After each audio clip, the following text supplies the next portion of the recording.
Obviously, it was a tough loss on the weekend, but what are you guys working on this week to sort of overcome that? Yeah, we're pretty disappointed that we sort of didn't get over the line. We felt like there was a lot of missed opportunities that we didn't take. So this week we just, we've had a look at them moments that we missed, and we'll just, work with them, a few inside 50s and that sort of stuff. So yeah, we've got a big challenge this week. So different sort of ground, long and skinny. So we'll have to change up a few things, but no, it's an exciting challenge after pretty disappointing loss on the weekend. Yeah, I think everyone's probably pretty excited maybe that Harris might make the journey to Geelong after his couple of weeks off. You must be looking forward to having one of your mates back in the squad. Yeah, absolutely. He's done everything right, and it was a pretty scary incident, and we're pretty stoked to hopefully have him back getting through this week. So, he's a very important player. He's a really good leader out in the field. So, yeah, to have him back will be great, and it'll be interesting for the coaches and that, and the match committee, because Walks has gone down there and been absolutely unreal. So, yeah, I'm glad I'm not a coach and I'm a player, and hopefully there's a spot for both of them. Oh, Geelong, they're up and about, obviously, after what was an unbelievable victory in the game of the last round. So they're going to be a tough challenge now, aren't they? Yeah, absolutely, and they're fighting for a top 8 spot as well. So they're in a bit of a crowd there. So we've got a really big chance over our next 5 games to sort of shape the 8. So I think that's a goal for us, that we can play a bit of a hand in it. So hopefully we can go down there and give them a bit of a fright, and whatever happens will happen. But the way we've been playing, we're pretty confident in, like any team, we can go head to head with them, and so they'll be full of confidence and on their home ground again. We'll see what happens, but full of confidence we are. I know you guys have sort of all season have said you think you can win every game, and justifiably you've been very competitive, but does it feel like you really believe that now? Like on Saturday night, it felt like there was a real disappointment that you couldn't get that win, and I mean Adelaide are a very strong team, obviously. Yeah, absolutely. As the wins come and as the closer matches, I think we've lost 3 games by 5 points and 1 by 7 points. So we're, them sort of games, they grow belief as well. But you would have felt it, that disappointment after the game.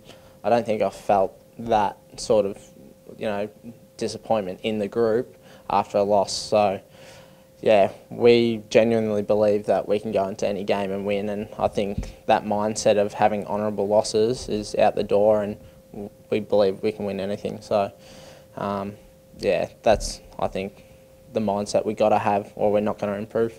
So you sort of touched on it before, with Harris potentially back this week, Hodgie maybe back. Like it's pretty hard to start finding spots for everyone in your team at the moment. Yeah, so I think Hodgie will have a test this week to see how he goes, but it's a good thing. Probably in the past, the club hasn't had that luxury of having the depth of 30 players who could potentially play AFL footy. So I think that's the best thing about this club at the moment, that there's guys underneath who are playing really well, and then guys who are injured who are going to come in. Like, there's always pressure on for spots. So I think that's another sign of improvement for the club, and I think it's a good thing. And you've said that the ground is obviously shaped very differently. It gives Geelong probably one of the best home ground advantages in the comp. You've got a lot of Geelong influence at this club. Is that going to help at all, whether it's ex-players or just obviously a lot of sort of under-18s that played at Geelong as well? Yeah, I guess so. The more you familiarise yourself with a ground, the better off you'll be when you get there. So I think that me and Walks have both played at Geelong, and then Alex, Louis Taylor, Diz have all played Falcons there.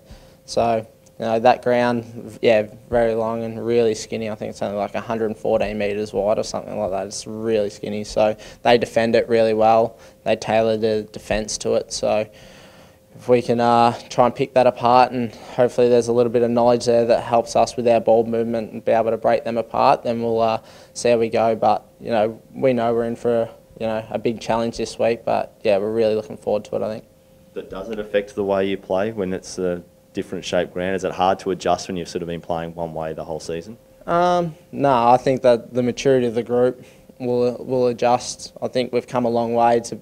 We can play different modes. I think we can slow the ball down. We can go fast. We can go through the middle. We can go wide. So I think any ground we go to, I think we can adjust to. I think we did that when we went to Adelaide Oval, different shaped ground, and we really pushed Port Adelaide, and then we go to Perth, a bigger ground, and we got the job done there. So I think the group's well adjusted to tailor our ball movement to different size grounds.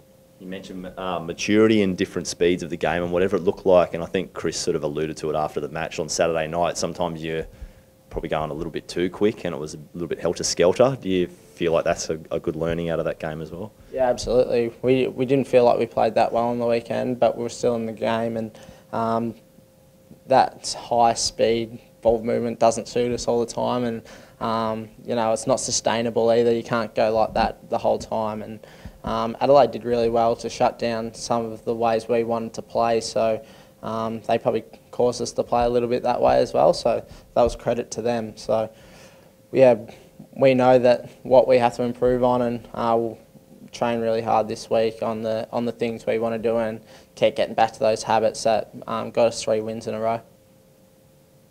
Who are you voting for Mark of the Year? Have you voted? I'll stick with Lara Boy and I'll go with Walks.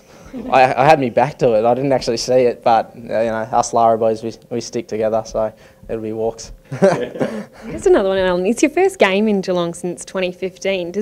Are you excited about going back home?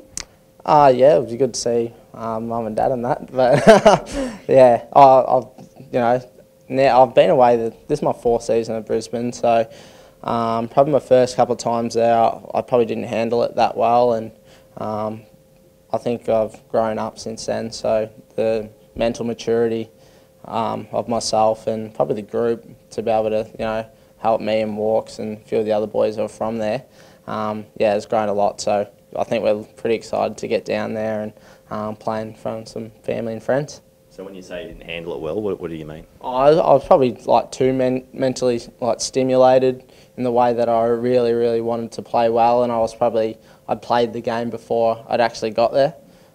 So I think from then till now, I think I've grown up a lot and have some mental tools that'll help me out. But yeah, as I said, I've nearly played as many games for Brisbane as I did for Geelong. So yeah, it's been a while, but yeah, I'll always have that ties to that club.